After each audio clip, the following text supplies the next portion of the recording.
The guilty verdict delivered last week following Manhattan District Attorney Alvin Bragg's pursuit of former President Donald Trump is part of a pattern of the left weaponizing the government and the legal system against their political opponents. This is about more than former President Trump. Now, for those who want to just say you're trying to protect the former president, no. We've seen a pattern that has emerged, a number of examples. The federal government targeting pro-life activists, parents being targeted by the DOJ at school board meetings for speaking out against indoctrination of their children, religious organizations, even the Catholic Church, being monitored by the government. So how should the Republicans in Congress respond?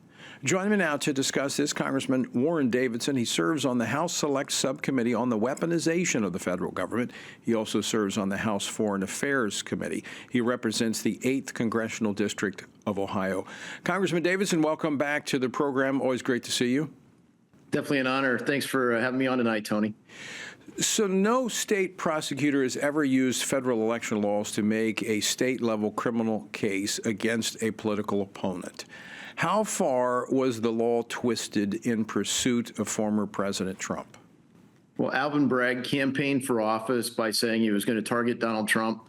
And then in office, he designed a statute, a way to prosecute Donald Trump that was entirely novel. And then, of course, people found him guilty of the law that was, frankly, designed to make him guilty.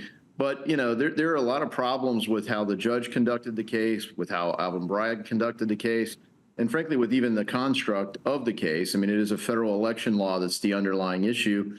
And as for the business records, no one's been prosecuted for it.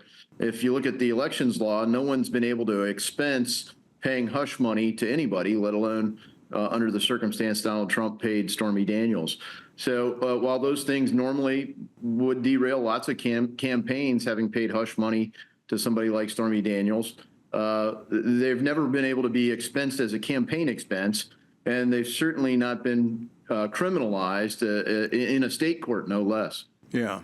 Well, and you know, the underlying issues here that took place before Donald Trump was president, that's another issue. What we're talking about here, you know, just for some of our listeners and viewers, is that you're defending the president. And look, I don't defend what he did, but I am concerned about how the judicial system has been weaponized against him. But this is just the latest example. You serve on the subcommittee on the weaponization of the federal government. You've seen an abundance of examples that show how the left is using the government to intimidate and silence its opponents. Yeah, that's exactly right, Tony, and exactly how you're talking about the crafting of a law to specifically go after one person, in this case, Donald Trump. And the reality is they're doing the same thing to people. You mentioned an abortion protester just this week. There's a 75-year-old woman praying outside of an abortion clinic in Washington, D.C. They sentenced her to 2 years in jail for a nonviolence offense of peacefully praying in front of an abortion clinic. The January 6th people, certainly there were some people who were violent, but there are people sentenced to years in jail for nonviolent offenses being present in Washington, D.C. on January 6th.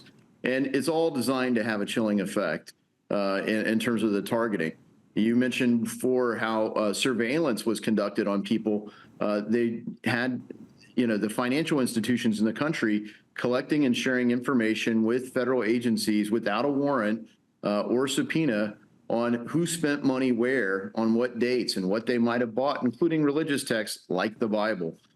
So this is really a political rivalry, and it's using all the tools in the arsenal in a way that shows, hey, we view that we're in a war, if you're talking about the left. And on the right, you know, we're still kind of saying, well, you know, we're going to have oversight hearings. The people are fully aware of this, of what's going on. They've been made aware of the situation. That's why their frustration's growing, because they don't see anything changing. And that's where we really do have to get after appropriations. We can't keep funding the status quo. And the reality is our view of what should be happening does conflict with what Democrats want to do. And if we don't have a funding fight we're really not going to see a change of direction. So let's talk about that, Congressman Davidson, because what we're talking about here is essentially the rule of law. We cannot take a machete. This has to be a scalpel. We've got to go in and we've got to cut out and stop how government is being used against political opponents, but we can't blow up the whole system. And I'm concerned this is a very delicate process. How do we go about it and preserve the very foundation of our republic, which is the rule of law? Yeah, I mean, so Democrats always hold hostage. Well, if we're going to go along with it, or there's going to be a government shutdown, and it'll be all your fault, Republicans. And unfortunately, Republicans keep folding on that. And anyone that's been part of any business negotiation or watched one episode of a show like Pawn Stars or something knows if you're going to accept whatever offer is made, well, you're not going to get a counteroffer. And that's how Republicans go into these negotiations. The speaker said, the four corners don't agree. Well, we already know that they don't agree. So the question is, are we willing to risk some disruption, not that we want it, in order to get a change to the status quo? And of course, Democrats aren't going to go along with the change. It's rigged in their favor right now. They're completely abusing all of our institutions. In the 60s, they committed to a long march through the institutions. They've marched through them, seized them, and now they're wielding them as weapons against the American people. If we don't defund those abuses and put fences around it and say none of these funds may be used to do X, Y, Z, these other funds may be only available if, those kinds of conditions that are surgical, to your point, we can't get to them without the Democrats saying, oh, it's a machete, you want to shut down the whole government.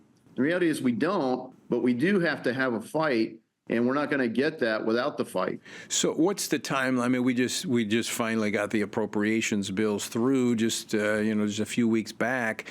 We're now working on appropriations for the next year. There is discussion of possibly a longer-term continuing resolution that would put the budgeting past the next election. Is that a fight that would take place at that point? Yeah, I mean, so, the deadline is October 1st. Congress honors it by never hitting it. But this year, there'll be a lot of pressure for Democrats to hit it because they want one more status quo or maybe worse, reforms in their direction during this, presidency. And they, I think, feel that there's a real risk that they're going to lose control of every branch of government in this election. And the question for Republicans, are we going to give them one more status quo bill? Or are we going to insist on reforms this fiscal year with this majority that we have in the House right now? Just this week, we vote on the Milcon VA construction appropriations. So we're already on to the fiscal year 2025 votes. And we've got good conditions that passed the House last year. But when it came down to it, we folded rather than fight back in March on an omnibus. So it was broken into two parts, but same effect. We didn't put up enough of a fight to really get major reforms. And it's like, well, are we going to kind of, quote, clear the decks? That's just what some of the big spenders want to do for Donald Trump. And in my view, that just delays things that just delays the Trump agenda by another year if they, quote, clear the decks at the end of this fiscal year. So we should be trying to get into the next early 2025 and push reforms that we can pass that are really going to change direction of the country.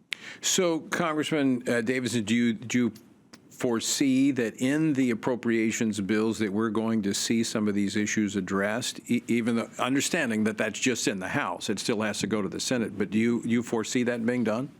I do think in the House we'll get some of these things. It might not be everything that it's a legislative body, not a think tank, but I think it'll be a product that is going to indicate that we want to go in a different direction. And we did that reasonably well last year. We had some great amendments that would have defunded Jack Smith, for example, things like that. But the question is, are we going to actually go to the mat and fight to get them?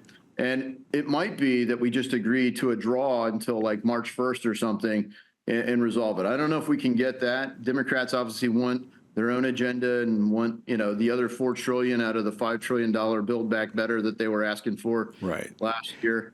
And so, no kidding, we have different visions for where the country should go.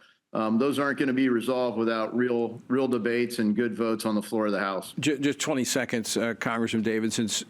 Last week's conviction of Donald Trump, does that change it to create the pressure to do something? Well, I sure hope so. I was at Cracker Barrel Friday night, and I had people coming up to me right and left saying, "You guys are going to do something about this, right?" They don't want a hearing to know what happened. They know what happened. Yeah. They want us to do something. Well, and you represent a very conservative area of the country, some great patriots up there in Ohio. Congressman Warren Davidson, always great to see you. Thanks so much for joining us on this Monday. Thank you, Tony. God bless you and your viewers.